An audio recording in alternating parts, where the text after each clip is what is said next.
Om Sahana Bhavatu Sahana Bhunaktu Sahaviryam Karavavai Tejasvina Madhitamastu Vidvishavai. Om Shanti Shanti Shanti. Om Purnamada Purnamidam Purnat Purnamudachyate Purnasya Purnadaya Purnamevavashishyate. Om Shanti Shanti Shanti. Shruti Smriti Puranam Alayam Karunalayam Namami Bhagavadpadam Shankaram Lokashankaram Shankaram Shankaracharyam Keshavam Badarayanam Sutrabhashyakrutau Vande Bhagavantau Punah Punah Ishvaro Gururatmeti Murti Bheda Vibhagine Vyomavat Vyapta Dehaya Dakshina Murtaye Namaha. Om Namo Brahmadibhya Brahma Vidya Sampradaya Kartrubhya Vamsharshibhya Mahadbhya Namo Gurubhya.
Yadvai tanna vijanati, vijananvai tanna vijanati.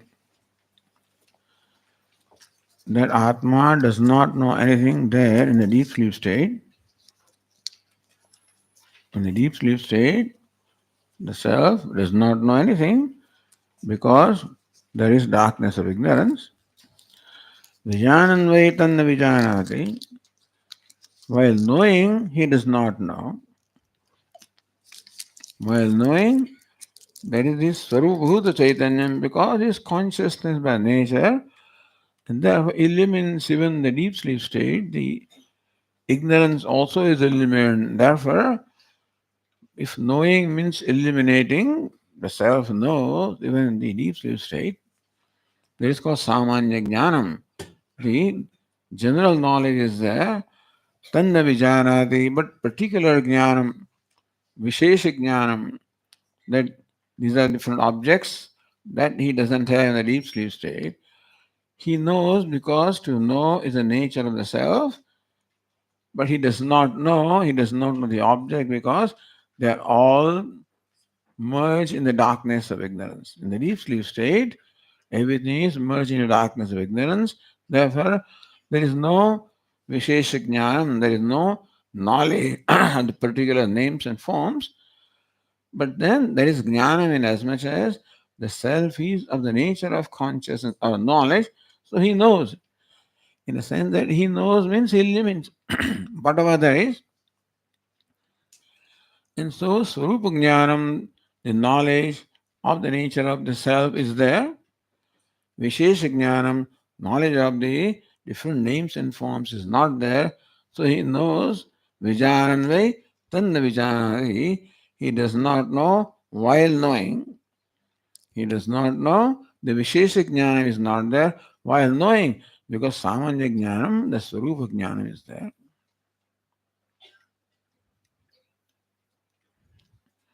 How do you say that he knows? If he knew in deep sleep state, then he will be conscious. Well, he knows because to know is his nature. Nahi vijñātuhu vijñātehe vipelopo vidyate.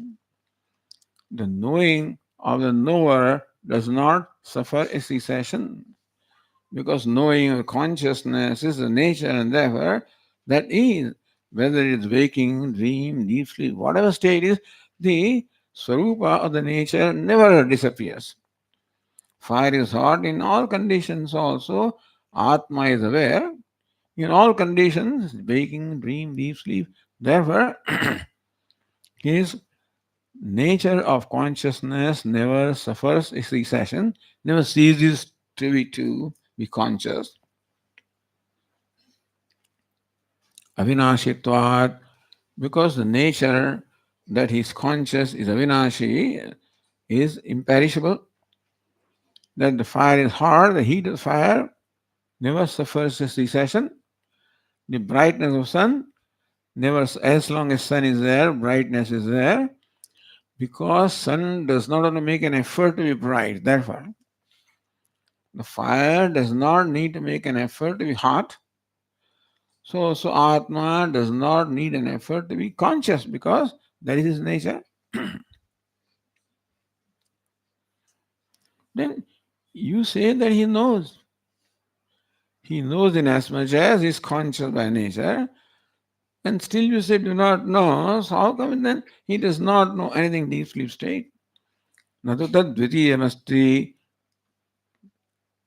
tatah anyad vibhaktam yad vijaniyat. Deep sleep state, that second thing is not there other than him, like in the waking state. I know because you are there, apart from me, and I am apart from you. Drishya and Drashta, the object and subject duality is there. So that is when what we call the knowledge, a perceptual knowledge takes place. This kind of duality is not there in a deep sleep state, because it's all merged into ignorance. Therefore, the conditions required for Vishesha Jnanam or particular knowledge of the separation of the knower and the known is not there in deep sleep. Therefore, that kind of knowledge which arises from the separation of knower and known is not there. There is Vishesha Jnanam. In as much as consciousness, the nature of the self, therefore, he knows, he is aware. Understand what the Upanishad means by he knows, meaning that he is consciousness. He limits, does not know because there is nothing else to know. Everything else is merged into darkness of ignorance. Therefore, there is nothing else for him to know. In short, the deep sleep state, that is an experience of non-duality. That the subject-object duality is not there. Here, when the subject-object duality is there, the subject feels limited by the object, because the subject is not the object is not the subject. Therefore, the objects makes me feel confined to being the subject. So when the subject-object duality is there, I feel confined that I am just the subject. I am just a drashta, not drishyam. Yes, I am limited. In the deep sleep state, that distinction disappears. The drashta also is not there, because that is all merged into ignorance. Drishyam also is not there, it is also merged into ignorance. Therefore, the duality of drashta, drishya, or subject, object is not there. That separation is not there. That duality is not there. Therefore, he does not have the knowledge that is required, particular knowledge required for the uh, subject object. So you know the name and form, provided there is subject object duality. But otherwise, he knows. He knows because to know is his nature, but he does not know because what is required for the particular knowledge to take place is not there. His sense organs, mind, objects is all merged into darkness of ignorance, and therefore he doesn't have any particular knowledge. Swamiji, why do they keep on bothering about deep sleep state? So talk about moksha, and why is this Upanishad? All the time deep sleep state. It is not talking about just deep sleep state, it is talking about moksha. Because deep sleep is the closest example that we have for moksha or liberation or freedom. And therefore, what happens by way of nature in deep sleep state is what we need to do consciously in the waking state. There by Ishvara's scheme, maybe there is an experience of non-duality. But because of ignorance, there is not knowledge of non-duality in deep sleep. So we should also create a situation where I become free from the identification of gross body, subtle body, and then also free from ignorance. This is what I have to do willfully in the waking state. So deep sleep state is an example of moksha, of what we need to do in order to become free. Then it happens by nature that we become free from identification. Here we must make an effort to become free from identification of the body, mind, sense organs, and identify with our true nature.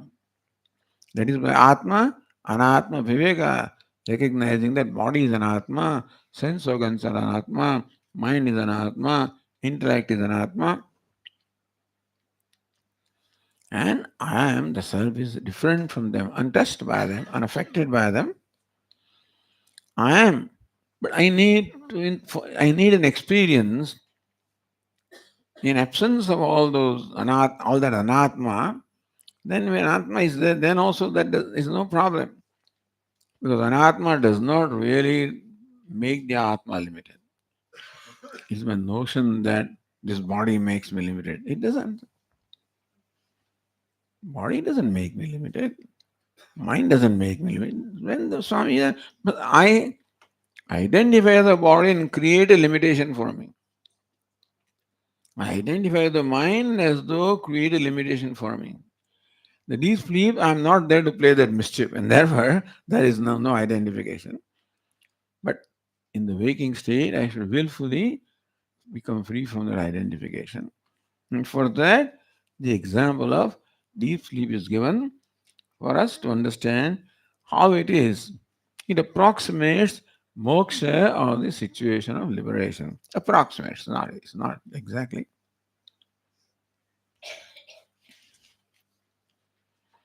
Now we go to passage 22.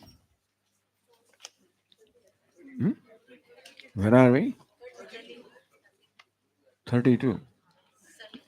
What did I say? All right. Okay. 32.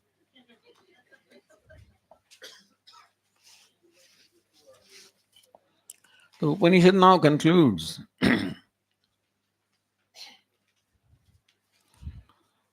So it began by giving us the example of a close embrace of a man and woman, and then how there is non-dual experience of non-duality, and that is a deep sleep state. So all that was elaborated, and now that conclusion is concluded. I mean, that discussion is concluded here in the passage 32.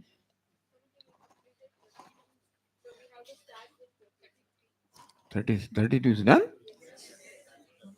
Oh,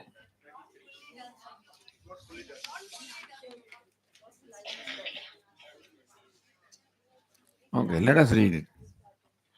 हाँ सलिलः एको द्रष्टा अद्वैतो भवति एष ब्रह्मलोकः सम्राट् इति एनम् अनुशशास याज्ञवल्क्यः We need up to this, I think.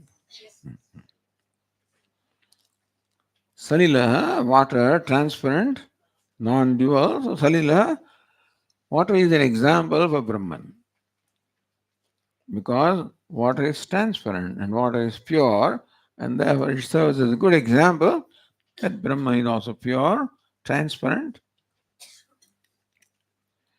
Ekah, one, non-dual, drashta, the seer, the illuminator. Advaita bhavati, he becomes non-dual. Isha Brahmaloka Samradeti, he Samrad, this is Brahmaloka. Brahma itself is Loka or the realm. So Brahma, Loka also, Lok means to shine or to look. So Brahmaloka, the effulgent world of Brahman.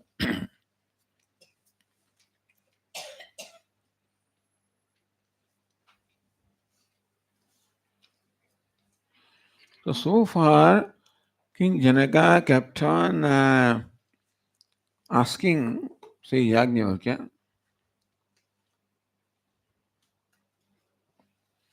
Ata urdhvam vimokshaya bruhi. Yajnavalkya kept on giving Upadesha.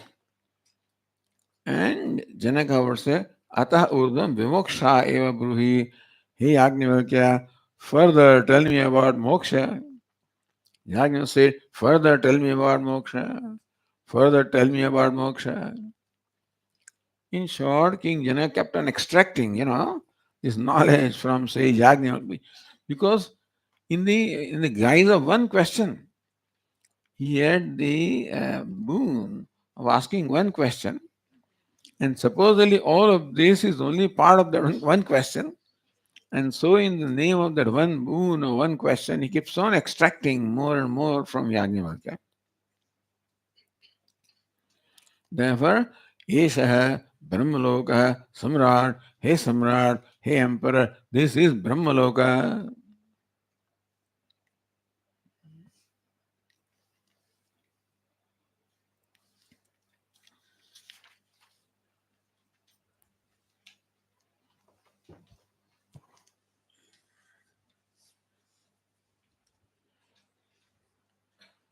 Then further says, Katham Punah Kathamidi. How? How is it Brahmaloka? Then ईशास्य परमा गतिः ईशास्य परमा सम्पद एषोऽस्य परमो लोकः एषोऽस्य परम आनन्दः. Still talking about deep sleep state. But deep sleep state means moksha. Deep sleep state means one's own swarupa. The example is deep sleep of non-duality. So we have an experience of non-duality, and so non-duality, and we have experienced our own swarupa in the deep sleep. Therefore, that alone is further described. As I said, this is what we have to do deliberately. So what happens in deep sleep is something that we have to create deliberately.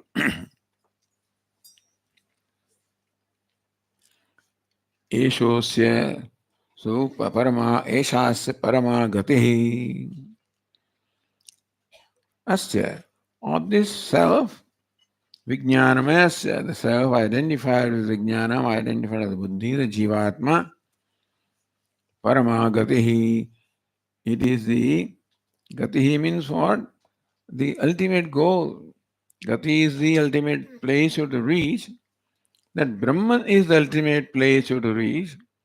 Then are in the Shastra, other lokas are there, Svargaloka, Bhuhu, Bhuva, Suha, Maha, Jana, Tapaha, Satyaloka, Brahmaloka. But even then, even Brahmaloka also is not Paramagati. Becoming Brahman is Paramagati. Recognizing myself as Brahman. Because in Brahmaloka or in an exalted realm, however exalted experience of Ananda you have, still there is a duality, a slight duality of the experiencer and experienced. What is Brahmaloka? Even that duality is not there. That I am Brahman. So Brahmaloka is the knowledge that I am Brahman, and Brahman means the Ananda, Brahman means the limitless. That I am limitless, I am Ananda, that is Paramagati. And so that is the ultimate goal. The ultimate goal is to discover that I am Brahman.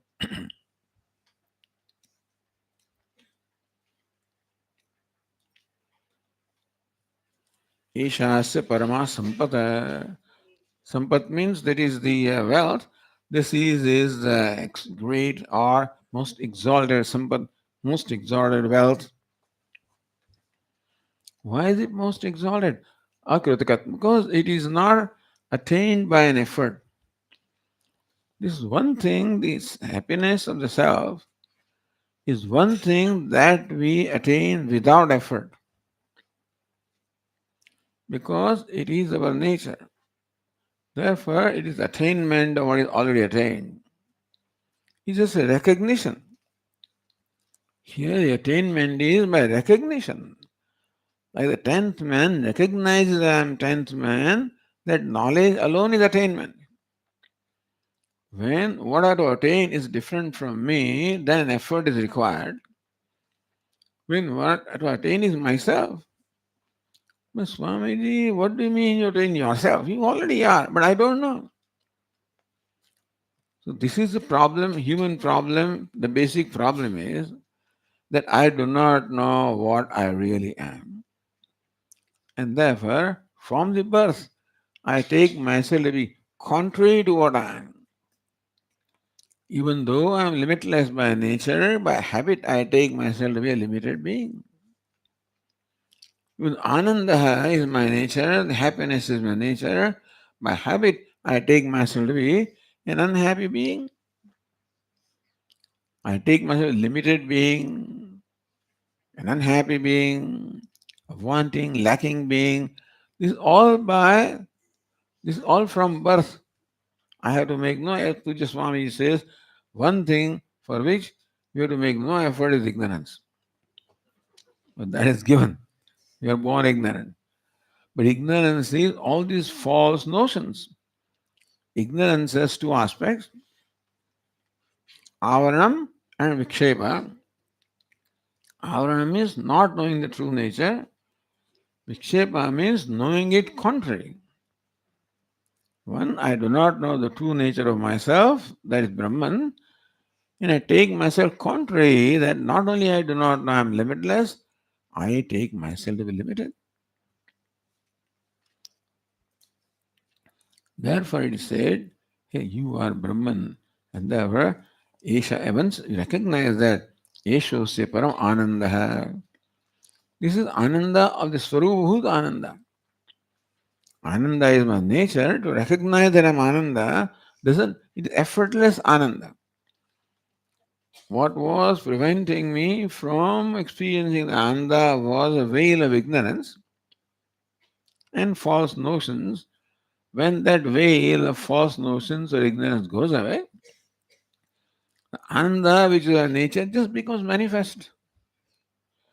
Like when the cloud goes away, the sun becomes manifest.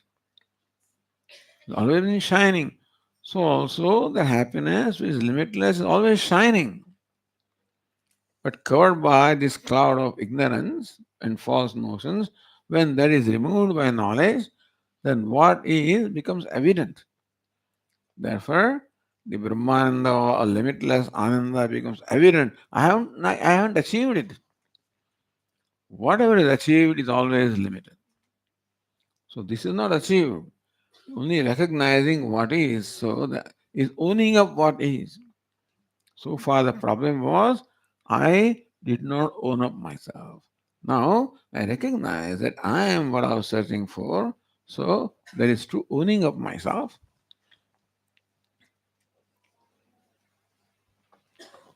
Esho se paramalokaha moksharupo lokaha. Esho se param anandaha. Sadhana asadhyaha. Meaning this ananda is not achieved by an effort.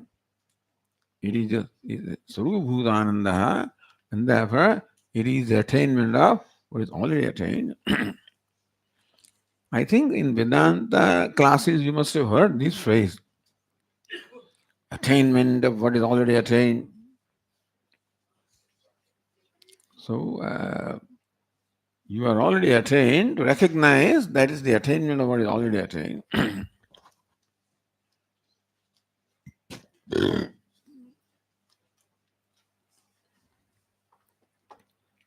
एतस्य अन्यानि भूतानि मात्राम उपजीवन्ते. Yeah, this is Ananda. Wherever there is any experience of Ananda by anybody, is only a little fraction of this Ananda. Ananda, that is my nature, which is limitless, is the source of all the Ananda.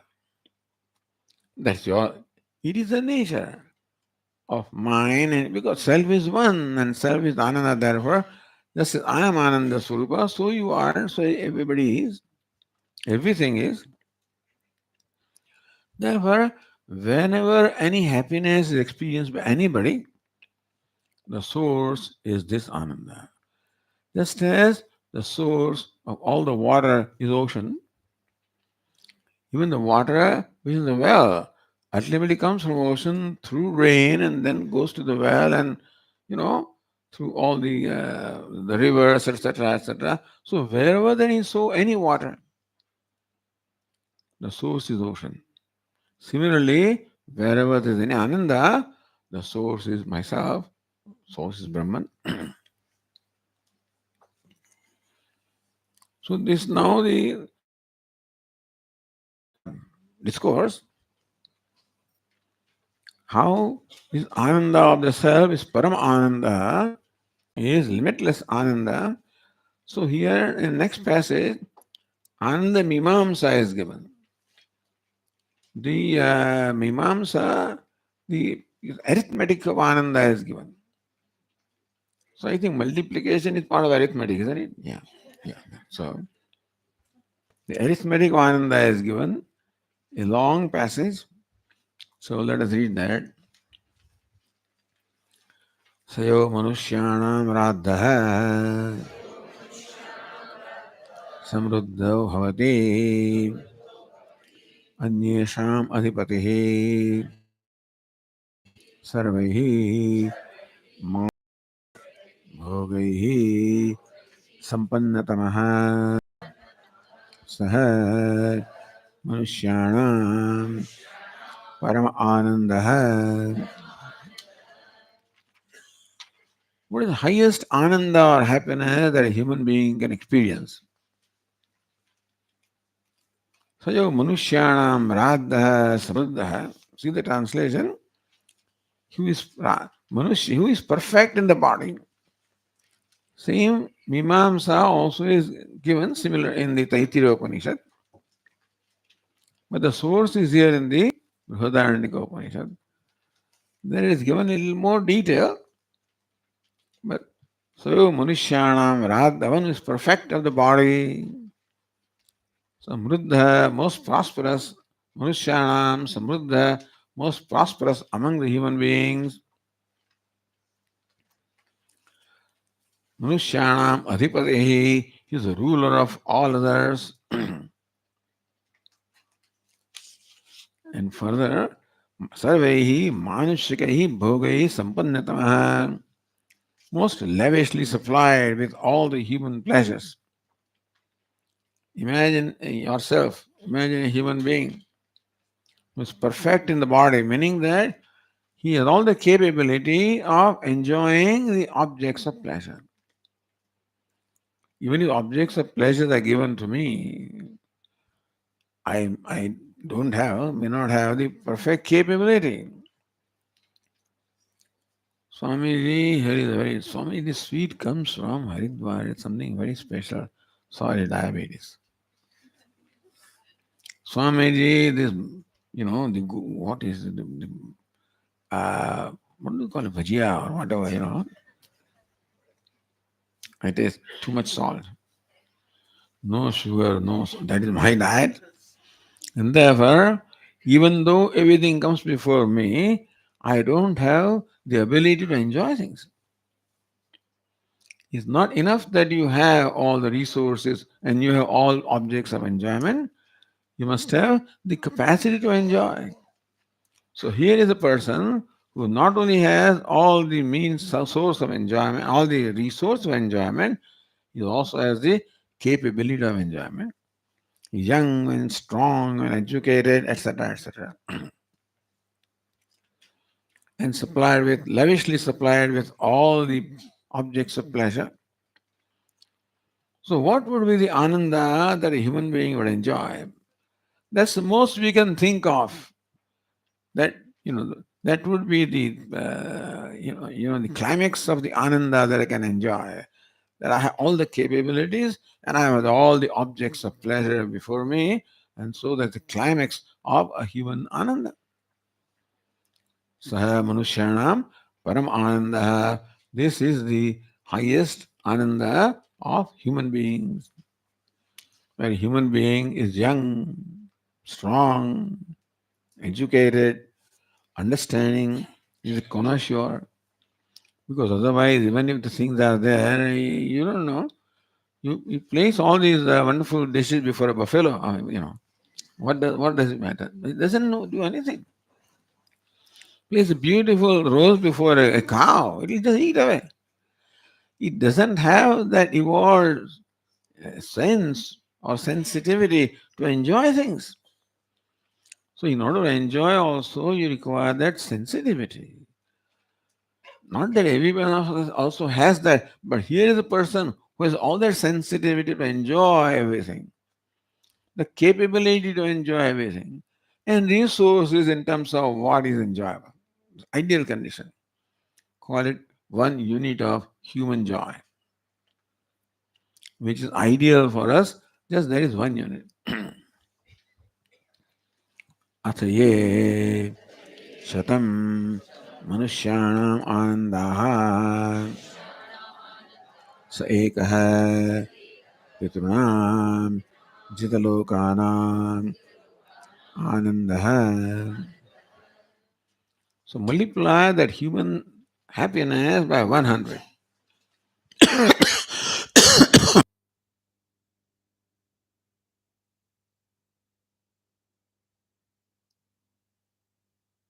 Happiness also is most ideal condition, which would not ever occur, but in case it occurs, that highest human happiness, multiply that by 100. अथ ये शतं मनुष्याणाम् आनन्दः सेकः पितॄणां जितलोकानाम् आनन्दः. There is one unit of ananda of the pitrus. Pitrus means. So this is the world of mortals, the world of mains, and world of gods. So this is bhuhu, bhuvaha, suvaha. We're talking about the bhuvaha, the pitrunam ananda, the world of mains. So their ananda is 100 times the ananda of the human beings. Athaye shatam pitrunam jitalokanam anandaha sekah gandharvaloka anandaha. So multiply that ananda of the Pitrus by 100 and you have one unit of the ananda of the Gandharva. So these are all different, what shall I say, the uh, divine species. So as you go higher to heaven, so we have Pitrus and we have Gandharvas and then we have Karma Deva and Devas, etc. So in the order of their evolution, you get birth in a given embodiment as a result of your punya karma. So, how much punya karma you have acquired, that will decide which way you are born. So, all these ananda that these entities enjoy are only result of the punya karma that they have enjoyed. But even in these based ananda that they enjoy, remember that this duality of the enjoyer and the enjoyed. As um, the measure of ananda grows, the duality does become subtler and subtler.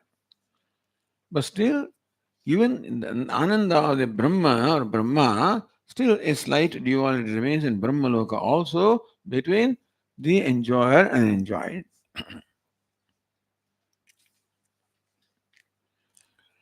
अथे शतं गन्धर्वलोक आनन्दः स एकः कर्मदेवानामानन्दः ये कर्मणा देवत्वम् अभिसम्पद्यन्ते. Multiply the Ananda of Gandharva and you have 1 unit of the Karma Deva. The Devata also is qualified by Karma. What is that? So why are they called Karma Deva? Ye Karmana Devatvam Abhisampadhyate. Those who are formerly human beings, they perform lots of Vedic rituals, that is called karma, as a result of which they acquired the state of being Deva, so they are called Karma Deva. They were not born as Deva. They were born as human beings, and by performing rituals, they became Devatas. Athe Shatam Karma Devanam Anandaha Saikah Ajana Devanam Anandaha Yasya Shrotriyaha Avrajinaha Akamahataha Athe Sadam Karma Devanam Anandaha. So 100 units of the Karma Deva. The Devatas who acquired that state by the rituals of karma. The 100 units of the Ananda that Karma Devas enjoy is the 1 unit of Devatas who are born as Devatas.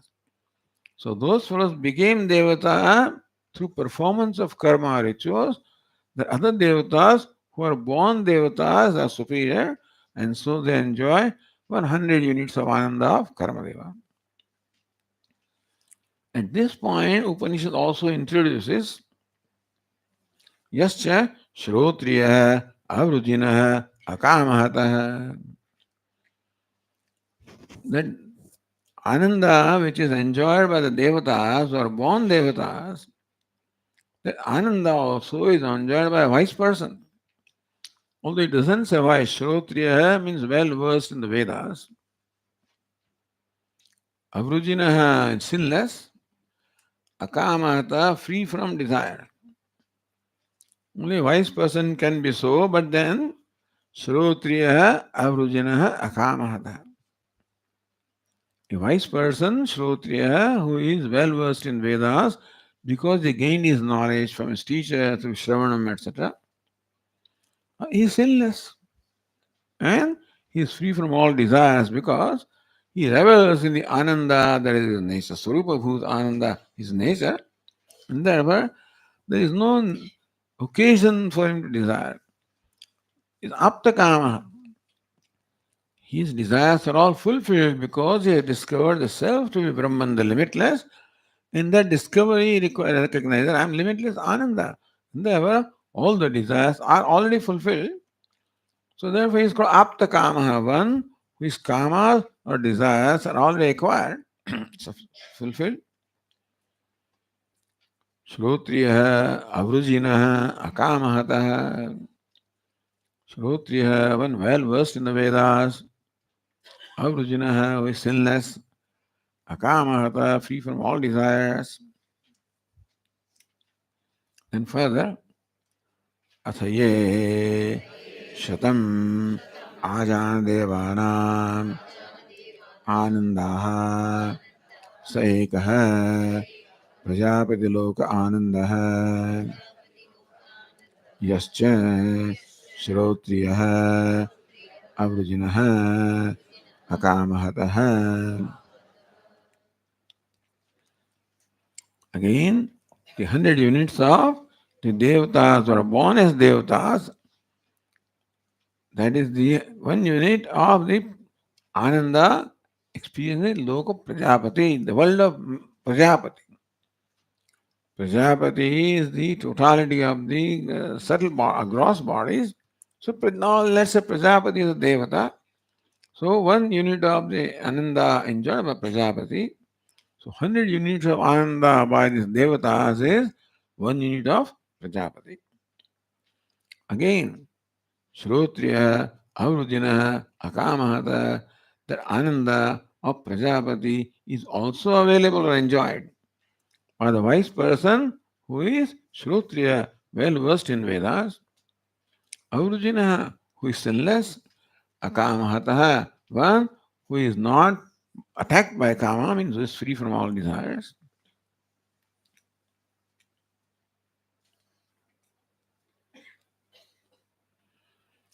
अथ ये शतं प्रजापतिलोक आनन्दाः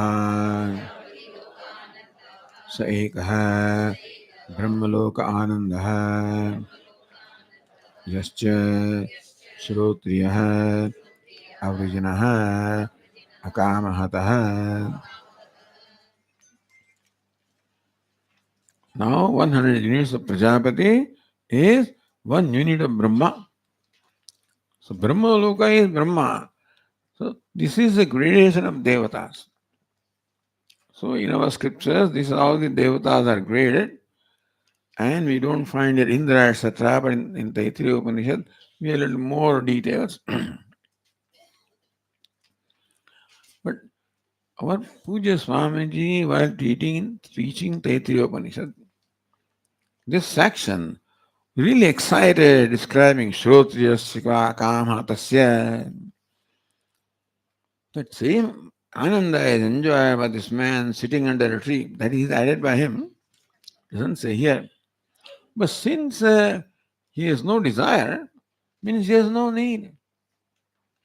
And Shrotriya means he is wise and free from needs. And so Sura Mandira Tarumula Nivasaha Shaya Bhutalam Ajanam Vasaha Sara Parigraha Bhogatyagaha Kasya Sukham Na Karoti Viragaha.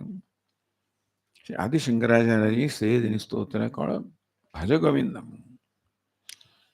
This wise person, Sura Mandira Tarumula Nivasaha. What is the residence? His residence is under a tree in a temple. What is his bed? Shaya Bhutalam. The earth is his bed. Ajanam Vasaha. What garments does he wear? Well, the garment of the skin of an animal, like a deer. A deer skin is how he just wraps himself. Ajanam Vasaha. Sarva Parigraha Bhogatyaga. He does not have any means of pleasure or enjoyment. No, still he is happy. Kasya Sukham Nakaroti Viragaha. That's the description of Vairagya, total dispassion.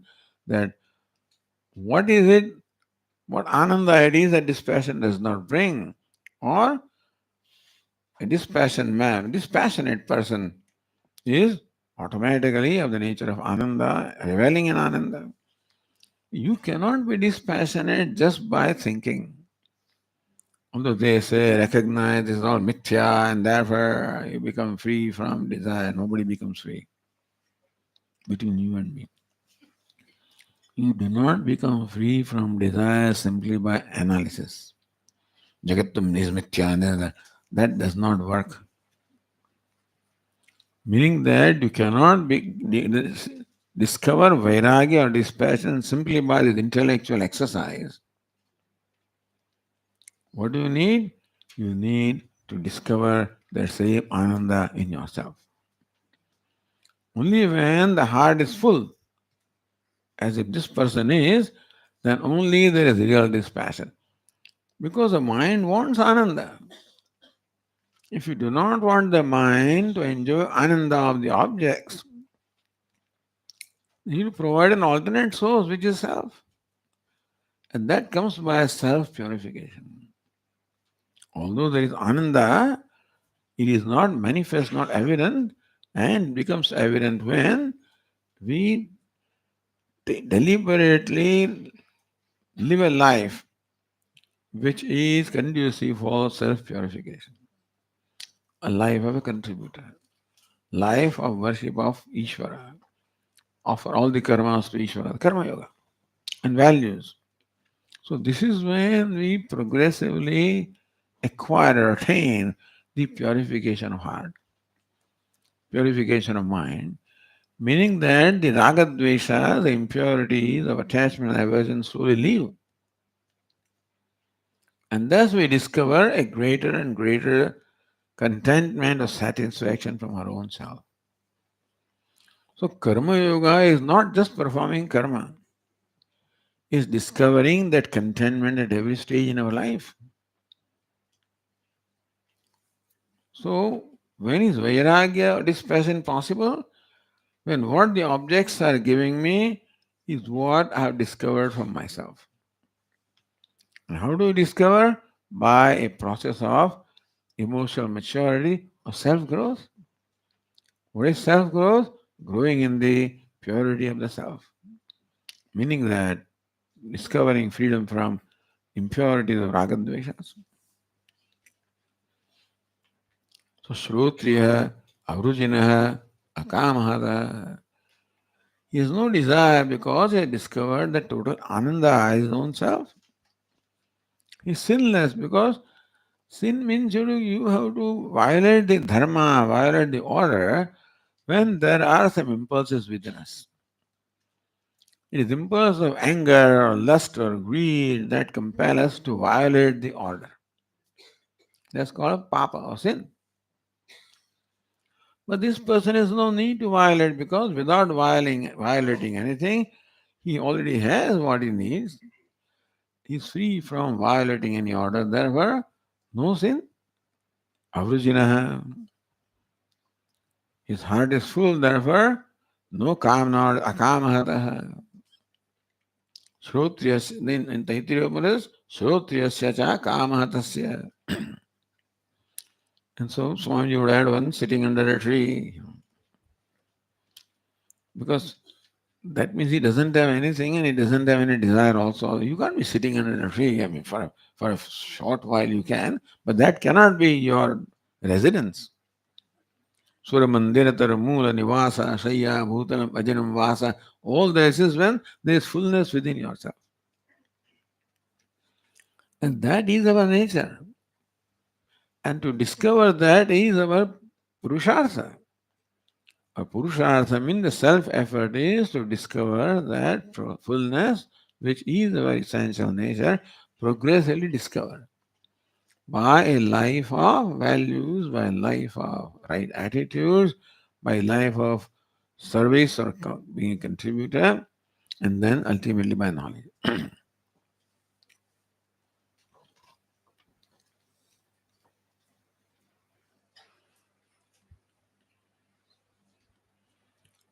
अथ एषः एव परम आनन्दः एषः ब्रह्मलोकसम्राट् इति होवाच याज्ञवल्क्यः.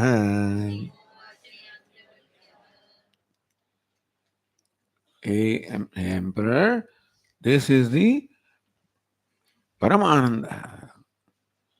Between you and the Atma, no obstacle remains. You are abiding in your own self. So, what obstacle is basically identified as karma. Karma or desire represents all the obstacles because when the mind has desire, it is extrovert, in which there is a denial of one's own self. When the mind desires some pleasurable object outside, it cannot be unless it disowns itself. And therefore, when in discovery of one's fullness, the disowning stops, then you abide in yourself. अथ एषः परमानन्दः एष ब्रह्मलोकः सम्राट्. This is Paramananda, the limitless Ananda, and this is Brahmaloka, hey Samrat, hey Emperor. We hear about Brahmaloka, Bhuhu, Bhuva, Swa, etc. But that Brahmaloka is right here. Yes, since the scriptures say, therefore, we imagine that there are different realms of progressively, increasing Ananda. The ultimate loka where Ananda becomes the highest is your own self. And therefore, he Samrat, this is Brahmaloka. Then says, Soham Bhagavate Sahasram Dadami Ata Urdhvam Vimoksha Eva Bruhi. King Janaka says that I, to whom you have given this instruction, I offer you 1,000 cows. Please continue our discourse for moksha. This Esha Paramananda, now what remains? So Janaka thinks that something still remains.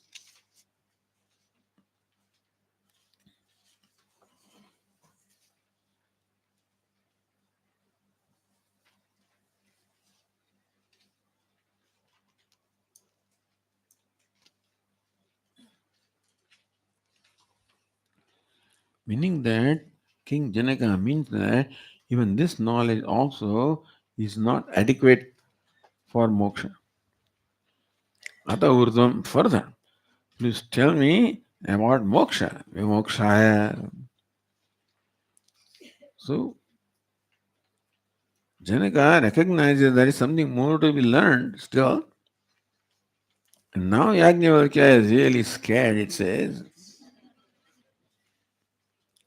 Atraha Yajnavalkya Vibhayanchakara Medhavi Raja Sarvebhyah Ma Antebhyah Udarauchit Iti.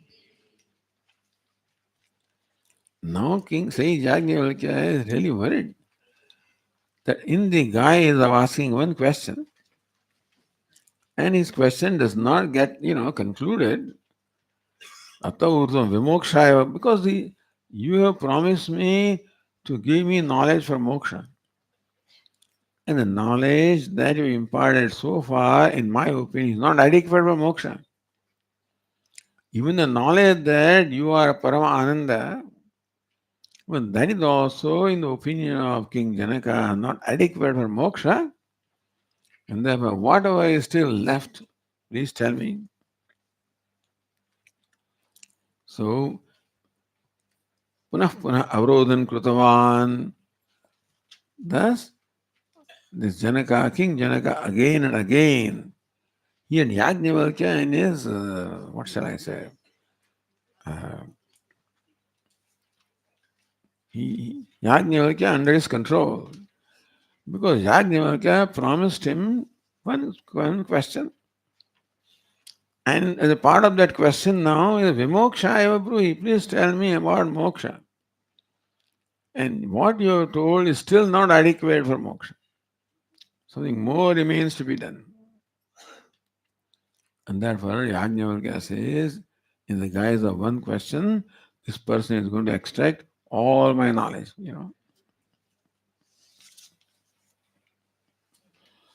So this is where the text ends here. What follows is something different. Okay, there is one more passage there, looks like, yeah.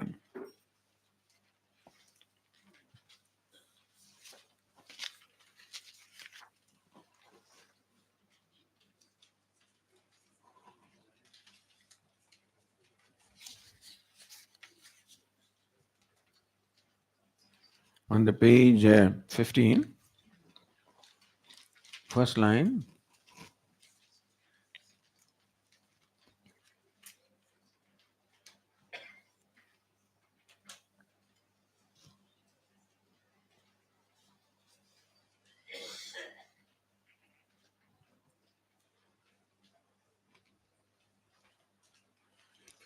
Now the Upanishad describes samsara. And we are not much, we're not going to spend any time with discussion of samsara because the moksha has, even though King Janaka keeps on repeating Ata Urdhvam Vimokshaya, he has been given the knowledge of required for moksha. But we'll read that last passage which is in the page 17, the first line.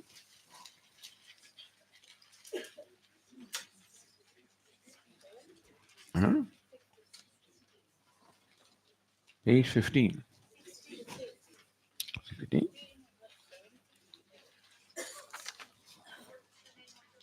No, no. I'm reading the passage number 24, or 34, sorry, on the page 15.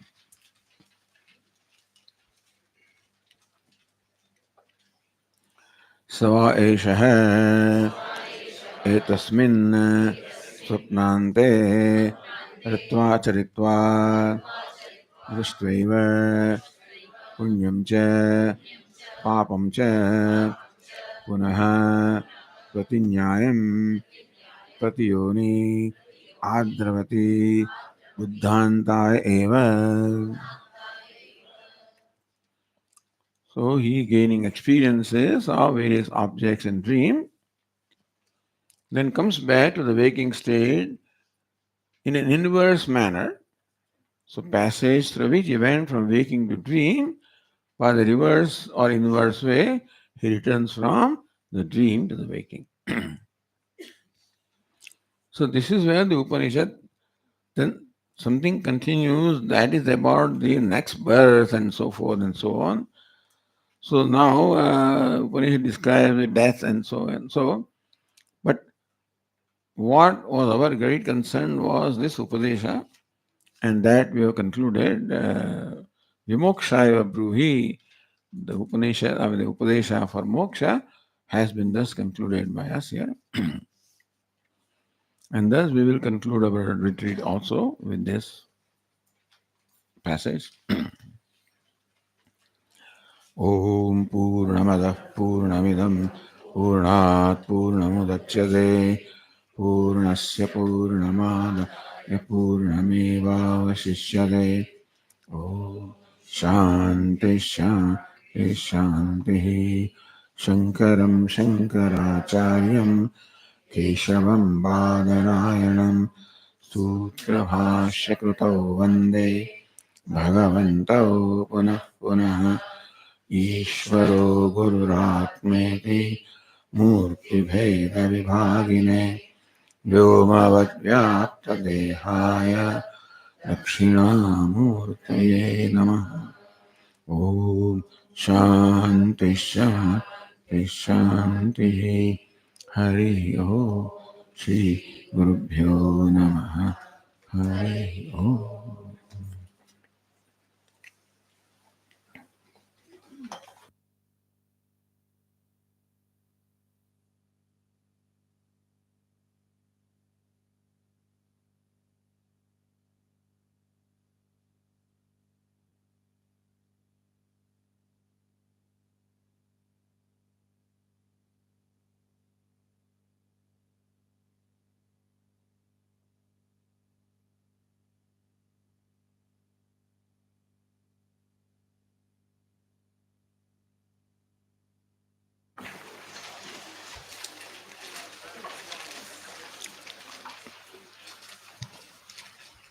The concluding ceremony will be performed by Dr. Indra Taneja, and that is the tradition that she concludes every retreat in her own unique way. And that's the reason why we had this class at 10:30. So she has her time up to 12:30. Oh, now it's 11:30. So she is, and Swami, you have taken over 10 minutes of mine also. Okay, yeah.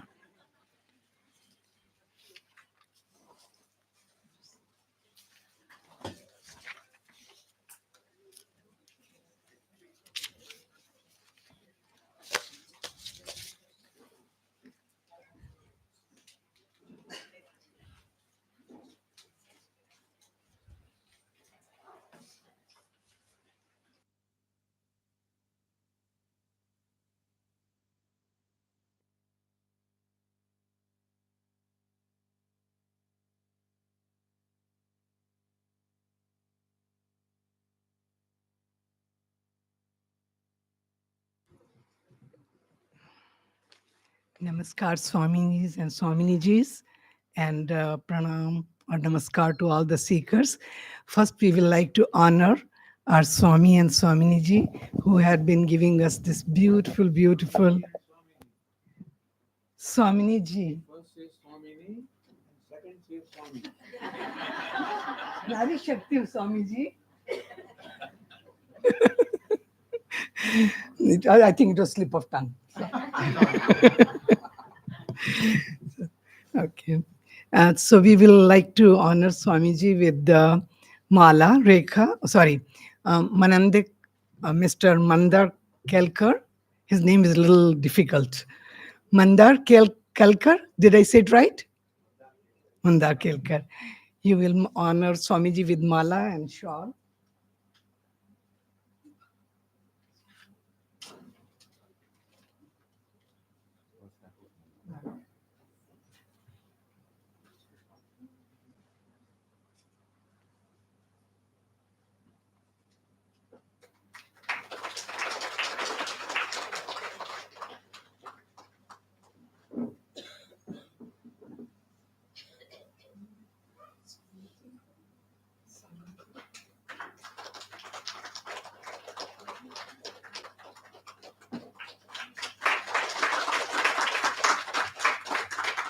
Now, Mr. Prashad, please come and give fruit plate to Swamiji. बस वो आ गया. He has already. It's quite heavy. Now, Miss Rekha, Mrs. Rekha, Miss Rekha ji, please come and put mala to Swamini ji. I'm sorry, Miss.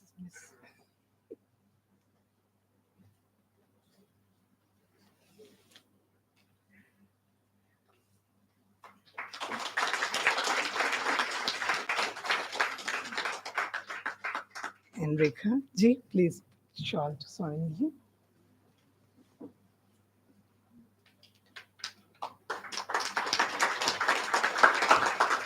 Miss Renate, please come.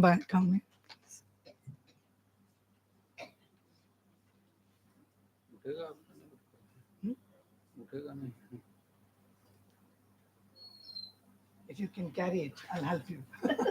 It's quite good. Yes, to Swamini ji.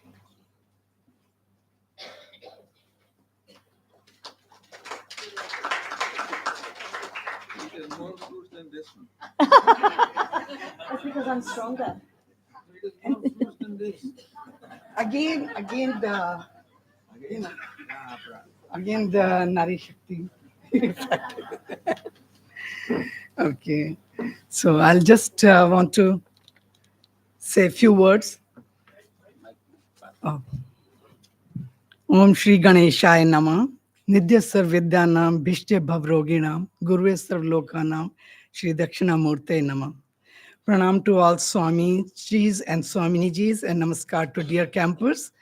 With God's grace and Puja Swamiji's blessings, we are here with Brahmanishta Shrotriya, Swamiji and Swaminiji at the beautiful venue of Ma Ganga's bank by the mighty Himalayas at the Swami Dayanand Ashram with holy temple of Sri Gangadhareshwar and Sri Dakshinamurti in the holy city of Rishikesh.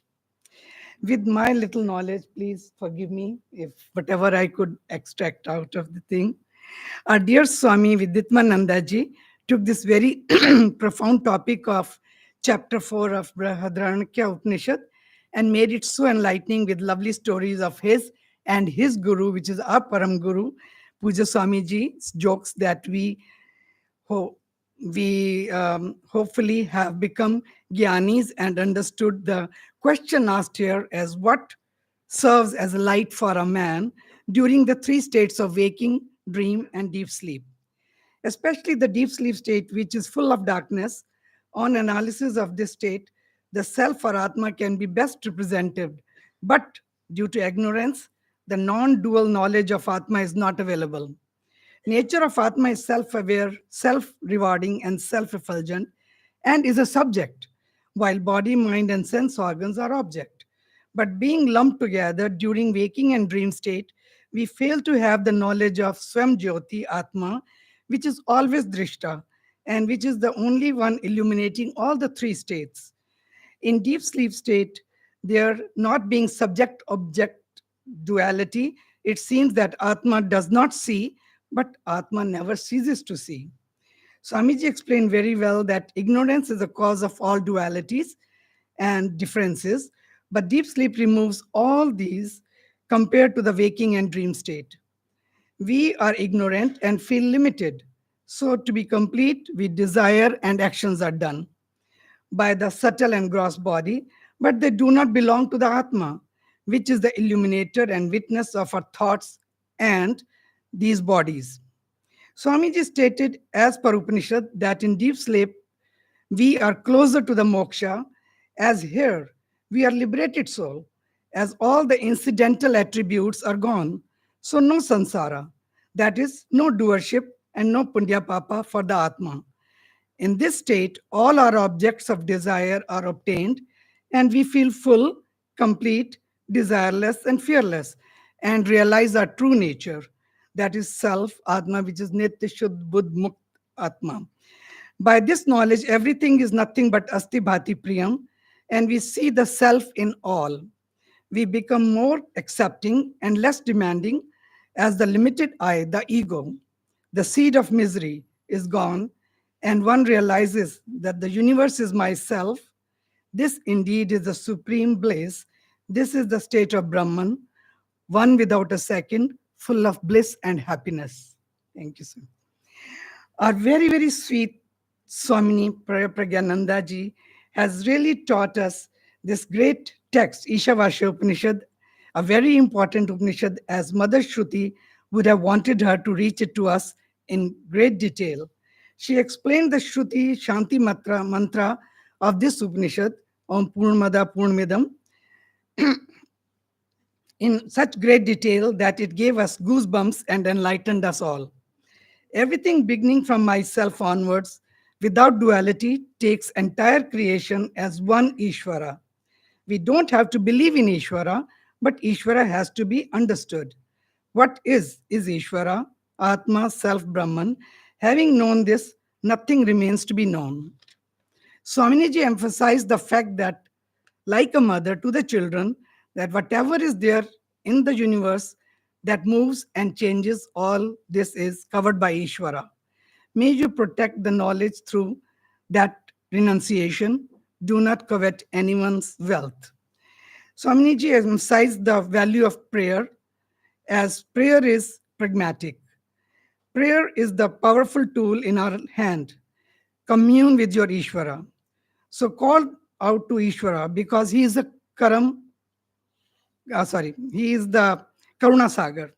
So think of Ishvara while doing every karma. Our ultimate goal of life is knowledge.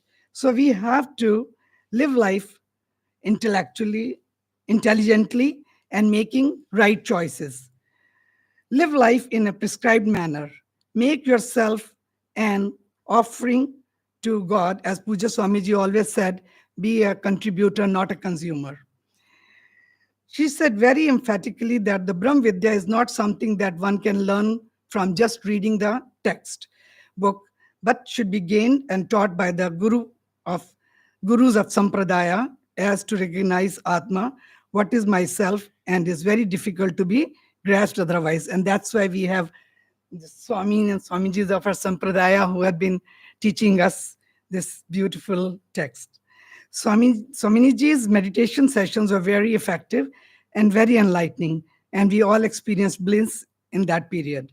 So thank you so very much, Swaminiji and Swamiji, for making these 8 days so memorable and full of great teaching and jnana. My salutation to both of you. Thank you. Om Tat Sat. Shri Krishna Arpan Namaste. If any mistakes, please forgive me. I'll send you a letter. Thank you. That would be great. Okay, now we want to thank the big acharya of this ashram, Swami Shaktat Kritananda ji, who is not here at the moment, but He is the one who is running this ashram and is giving us the chance to have these retreats with Swamiji and Swaminiji. And also our Swamini here, Swami Swatatma Vidyananda ji, and the office staff like Yash Chaitanya. Where did he go? Oh, there he is. Yash Chaitanya, who makes us very comfortable with all the accommodation that he provides, and the office staff, Amrish ji, Gunanand ji, Dr. Vinesh Sharma, Pandey ji, all that are making our stay very, very comfortable here. So thanks to them. Also, we want to thank the food service people who have been preparing such good food that we don't have to worry about what next to cook for lunch or dinner or breakfast, which we ladies have to start going back and start worrying about that from tomorrow. And then I want to thank the volunteers who come and serve us the breakfast, lunch, and dinner so eagerly, waiting to run to with the smiling faces. I see that willfulness on their part, that how they want to serve us. Thank you so very much to all those volunteers. And we want to thank Karthik ji and Mr. Sanjeev Sharma ji, who have been helping with the audio recording, video recording. Thank you so very much. So dedicatedly, they have been here all these hours. Okay, and also I want to thank the campers.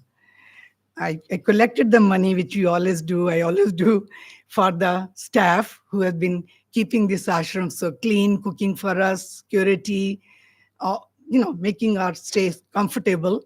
So for that, we had collected the money that we will give to the office to be distributed to the staff.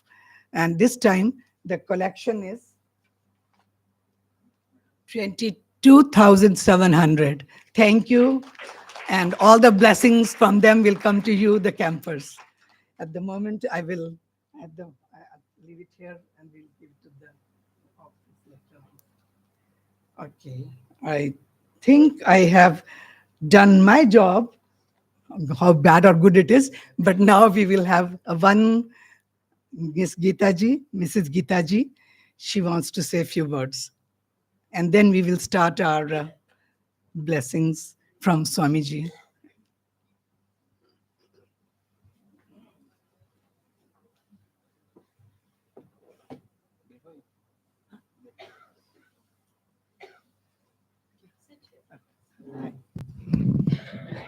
Respected Swamiji, respected Swaminiji, respected Swamiji is here, and respected Swaminiji, and all my respected campus. These 7 days, 8 days on the banks of the river Ganges, in the Adhishtanam of Pujya Swamiji, to be in the Sannidhi of great Mahatmas itself is a bliss. And we have been blessed.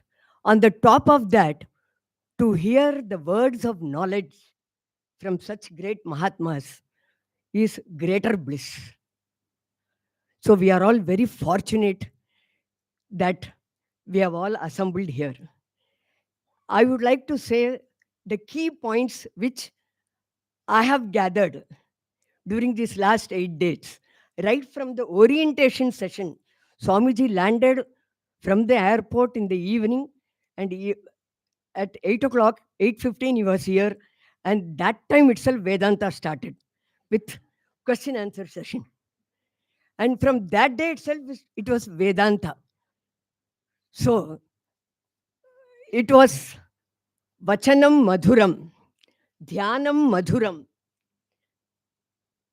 Geetam Madhuram, Sangeetam Madhuram. Everything was Madhuram, Madhuram all the way. The key point that I have collected is Vedanta is a lifetime pursuit. And we have to lead a value-based life. Because I want to emphasize this, because when we go back, we should live that kind of life. And Swamiji in the first orientation session itself said, do more and more Sravanam. Evaluate our thoughts. because we are in the sleep of ignorance. What is Ishvara, and what is I. So he told very emphatically that we have to abide in this reality. Swamiji was great enough that he came down to our level and tried to explain all the concepts repeatedly, trying to drive home the point in us. And even in spite of that, during the satsang session, we had asked so many questions on the same subject. But Swamiji never showed any sign of, you know, distaste. Any question, he just answered it, although it was repeatedly told in the sessions. And further, he insisted that our relation should not be of mutual exclusion, it should be of mutual inclusion. Individuality is incidental, identity is for vyavahara. And one very good catchy point that I personally like very much is, he said, when you are sad, you see who is behind that sadness. If I am sad as a mother, I am not sad. Same example Swamiji used. The mother is sad, I am not sad. I think this is a very catchy phrase, because when he said 3 days back that statement, different situations, I was just deliberating on that. When such situations arose, some telephonic conversation where it was giving a little sadness, then I just immediately remembered Swamiji said, who is sad? The sister in me is sad, not I. So behind our sorrow, there is an identity. Much can be said, but it is anirvachaniyam. Swamiji, dhanyosmi, anugrihitosmi. And now Swaminiji's very emphatic voice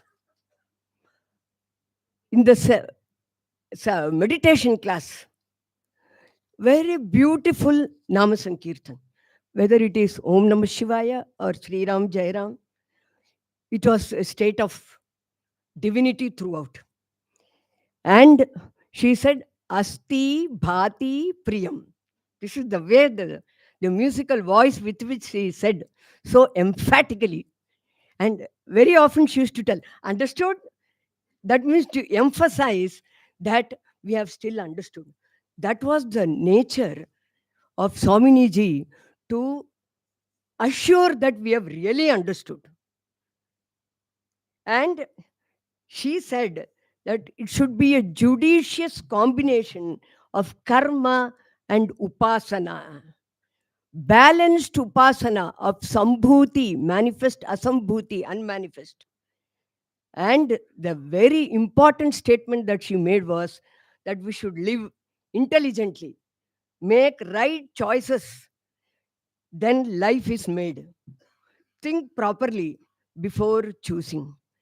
And throughout both Swamiji and Swaminiji, they said, never underestimate the importance of prayer. Ishvara is always there with us throughout. Whether we study the scriptures or we might have studied everything, but Ishvara should be definitely recognized and he should be a part of our life.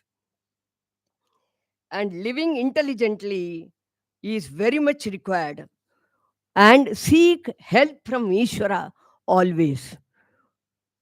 Swaminiji, thank you very much. And this Ishavasya Upanishad, this poetic Upanishad, with all the verses, there are so many contradictions in the same verse. It is very difficult to make it understand to others. And she took lot of efforts. So both Swamiji and Swaminiji took lot of efforts to ensure that the essence just goes into us and it is registered in our minds. Swamiji and Swaminiji, we go back with all this and we seek your blessings that we all remain in that nishta when we go back and live life intelligently. Our humble pranams at your lotus feet. Tamaro charanara vinduma મારો સાદરણીય પ્રણામ અર્પણ કરું છું. તમારો આશીર્વાદ જોઈએ છે કે એ બ્રહ્મનિષ્ઠામાં અમે લોકો રહેવાનું. નમસ્કાર સ્વામીજી. નમસ્તે સ્વામી.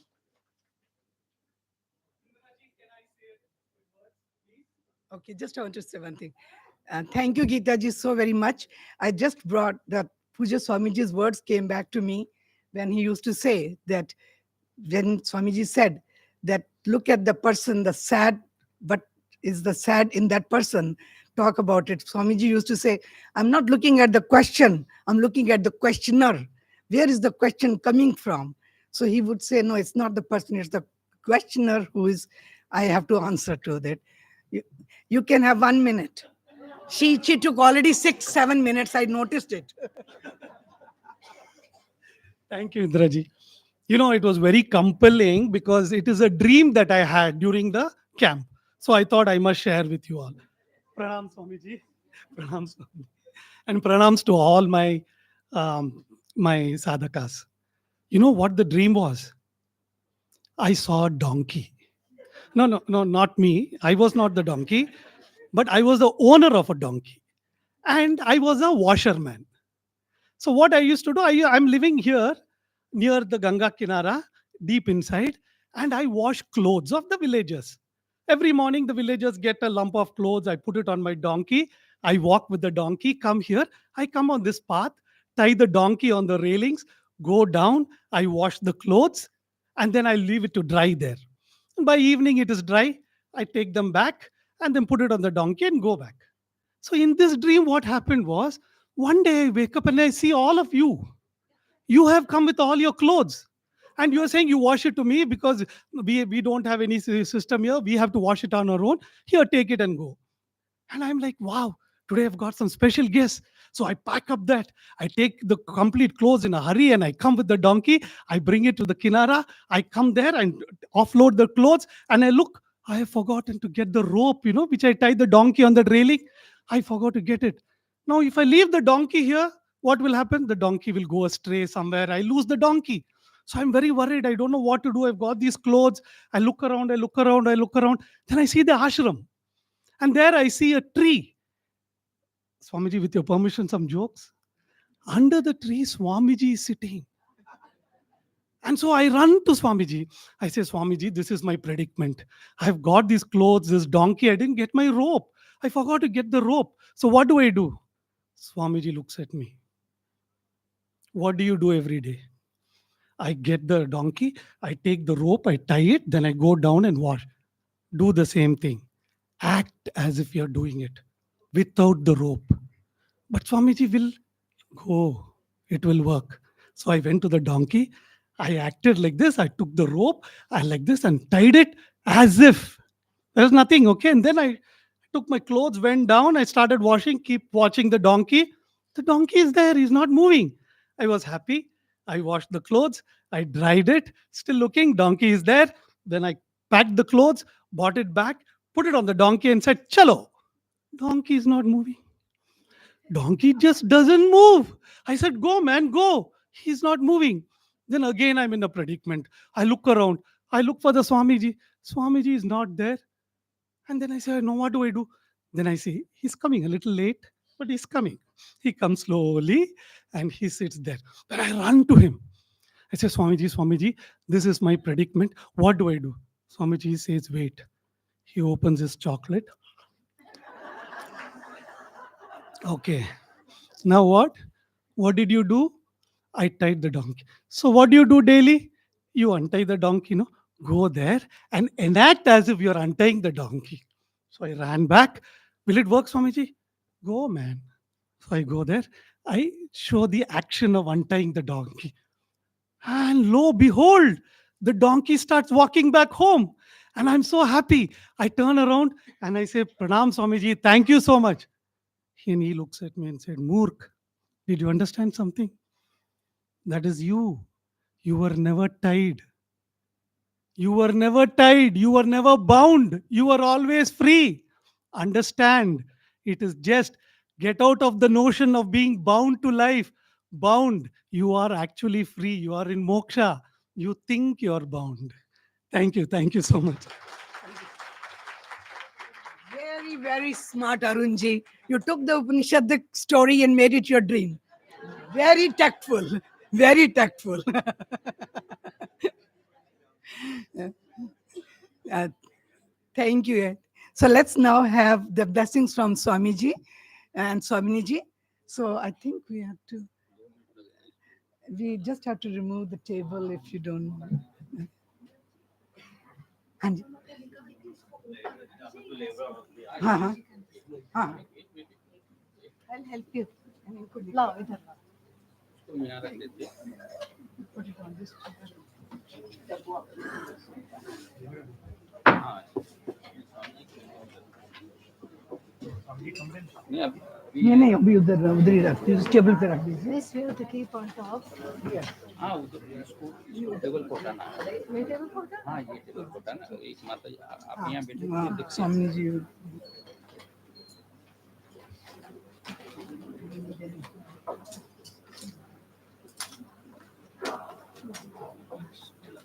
ये भी रखना है क्या? हाँ उसको इधर रखते हैं. इधर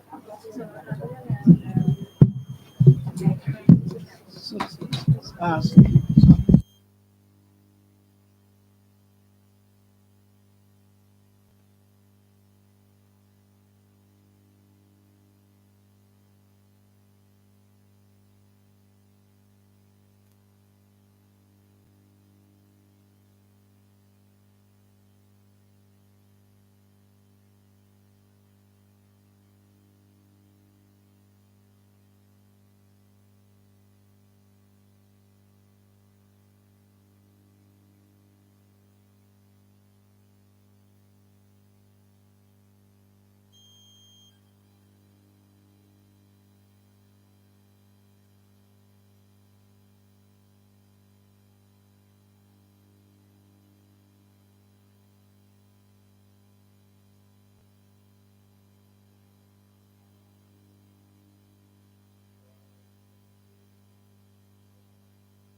As we already discussed earlier, that first we will have, Swamiji, you have to come here. First we will have the Swamis and Swaminijis to come and get the blessings from Swamiji. And then we will start with the people sitting on the ground. Then this section, then that section, going that way, that way, that way, that way, and that. That way everybody will get. And the donation, Dakshina box is here. Yeah, इधर कर देते हैं नजदीक से. Yeah, it should be that side. Put the Dakshina box on. Oh, we are coming from that side or this side? This side. Okay. Okay. And the books, the Vivek Chudamani book you are getting, but please one per family. It's a big thick book, and one per family. And those who have already collected 3-4 of them in these retreats, they can bypass it. No, I think this is not right. This is Swami. एक minute ऐसा करते Swami ji. Okay. बहुत heavy है. हाँ. पीछे जाने उसको ऐसे कर देना. इस साइड में. क्या नहीं ऐसे कर देना. Side this way. उसके ऊपर बुक्स. बुक्स तो वहाँ रख. अच्छा बुक्स वहाँ रख. वहाँ दे रहे. हाँ जी. ओह, आपकी gold bangle. We have found a gold bangle.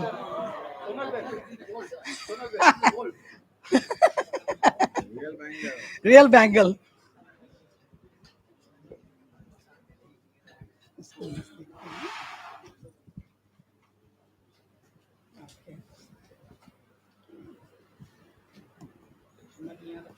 हाँ हाँ नहीं उन्होंने बोला उधर रखने स्वामी गुरु दक्षिणा उधर गुरु दक्षिणा उधर इधर इधर इधर रखते हैं or in the middle. Yes, that's the best. That's the best. We don't need a Maybe we don't need the chair. Yes, yes, that's. Thank you so much. Yeah, chair. यहाँ से लाइन से आई है हाँ so much.